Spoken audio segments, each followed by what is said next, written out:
Welcome to NTD Canada Weekly News. I'm Don Ma.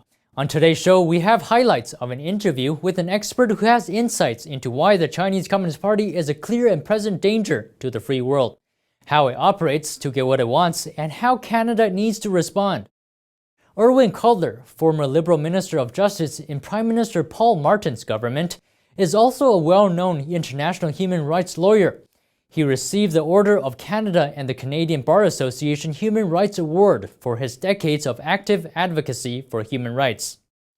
In a recent interview with NTD, Cotler said that in the face of the Chinese Communist Party's threats and human rights abuses, Canada should align with democratic countries to fight the Chinese Communist Party, boycott the Beijing Winter Olympics, and exclude Chinese telecom giant Huawei from Canada's 5G network.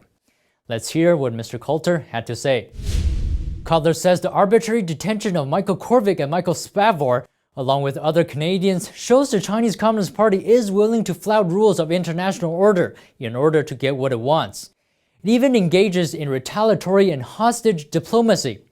On December 1, 2018, the Royal Canadian Mounted Police arrested Huawei's Chief Financial Officer Meng Wanzhou at Vancouver International Airport at the request of the U.S. Meng had been charged with bank fraud and wire fraud. Just days later, Canadian citizens Michael Korvik and Michael Spavor were detained in China by authorities. The two Michaels, who languished in a Chinese prison for almost 3 years, were released and returned to Canada after Meng returned to China. The two Michaels were imprisoned on trumped-up charges so the CCP could pressure on the U.S. to negotiate Meng's release. This, in fact, is hostage diplomacy, and it worked well for the CCP. Though the saga of the two Michaels is over, Cotler says it's important to remember the Canadians who remain imprisoned in China and the ongoing threat the CCP poses. Cotler cited the case of Hussein Jilly, a Canadian citizen and Uyghur human rights activist who was imprisoned by the CCP in 2006. And almost one could call forcibly disappeared since he was first sentenced to death, and then it was reduced to 20 years imprisonment. But as his wife has acknowledged, his wife Kamala, she's not heard anything about him in 5 years. Cotler also mentioned a Canadian citizen, Sun Qian, a businesswoman from Vancouver. She had been imprisoned by the CCP for several years.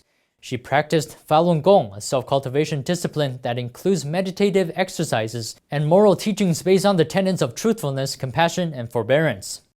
Sun Quan, a Falun Gong practitioner and businesswoman, went to visit China in 2017, and then she herself was arrested and tortured in detention. On June 30th, 2020, Sun Qian was sentenced to an 8-year prison term by a Beijing court. Sun's former defense attorney said the trial was a complete violation of legal procedures and the outcome was illegal and invalid. According to Global Affairs Canada, there are approximately 115 Canadians currently in custody in China. There is little information on when or if they will ever be returned home.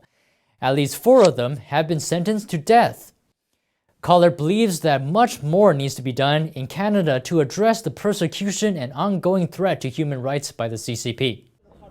Chinese telecom giant Huawei, founded by a former People's Liberation Army officer, has close ties to the CCP. Canada's intelligence community has warned that Huawei's 5G poses a threat to national security. The US government also says the CCP can use Huawei for espionage, urging allies to keep the company out of 5G facilities. But Canada remains the only country in the Five Eyes coalition that has yet to make a decision on Huawei 5G. On September 28th, Prime Minister Justin Trudeau told reporters that his cabinet would decide whether or not to ban Huawei. He said, "We continue to weigh and look at different options, but we will be no doubt making announcements in the coming weeks." Canadians' mistrust of the company appears to be on the rise. A recent poll conducted by Nanos Research found that 76% of Canadians are against Huawei joining the country's 5G network, a substantial increase from 53% in 2019. We should be in the company of our democratic partners in the 5G and not take a different position where that different position in no instance is warranted here. At this point, we need to explore alternate technologies. The ban on Huawei 5G is just one step in the effort, Cotler said.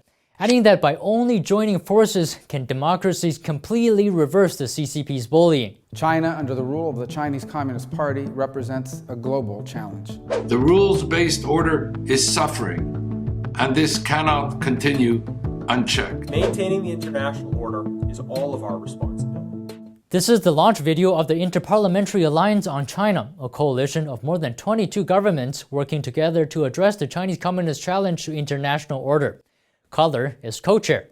Before that, China was targeting and bullying the democracies one by one. Australia, Japan, Canada, in an asymmetrical bullying. Well, this Interparliamentary Alliance has turned the things around. The Interparliamentary Alliance on China is about to convene alongside the G20 in Rome, where China will be held accountable for the things that I have been speaking about. Cotler told reporters that Canada is also working with more countries to put pressure on the CCP for its arbitrary arrest of foreigners. Canada led, to its credit, the adoption of a declaration on arbitrary detention last February, which now has 65 signatories. Cotler says that the CCP does not keep its promises and the free world should learn a lesson.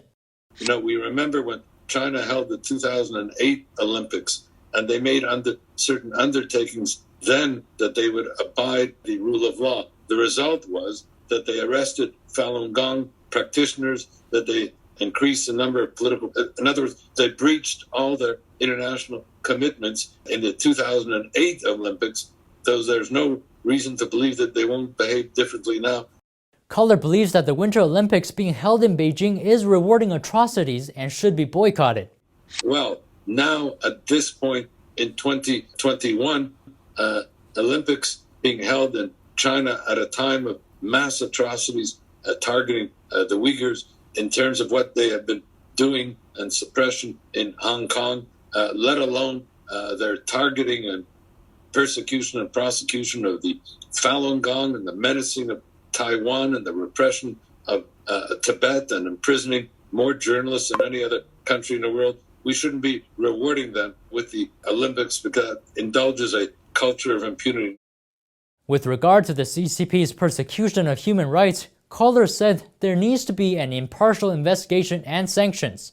We need an independent, impartial, international, investigative mechanism that can visit the Xinjiang region of China and report back on, in fact, what has been happening to the Uyghurs. We need to impose targeted Magnitsky sanctions on those senior Chinese officials that have been involved in the arbitrary arrest, detention, torture. Trade cannot be pursued at the expense of human rights, Cotler said. If the Chinese Communist Party does not abide by international rules and universal values, countries should not engage with it. Yes, we will engage with China and should engage with China, but not if that engagement is done at the cost of not only our values, but done at the cost of universal values which China itself has committed itself to. Not if it's done at the cost of the protection of a rules-based international order. Not if it's done at the cost of the punishing of our citizens or even the punishing of China's citizens. And that's all for today's topic. We will continue to watch and see if the Trudeau government will ban Huawei 5G and how it will treat the CCP's human rights and trade in the future. Thank you for watching. See you next time.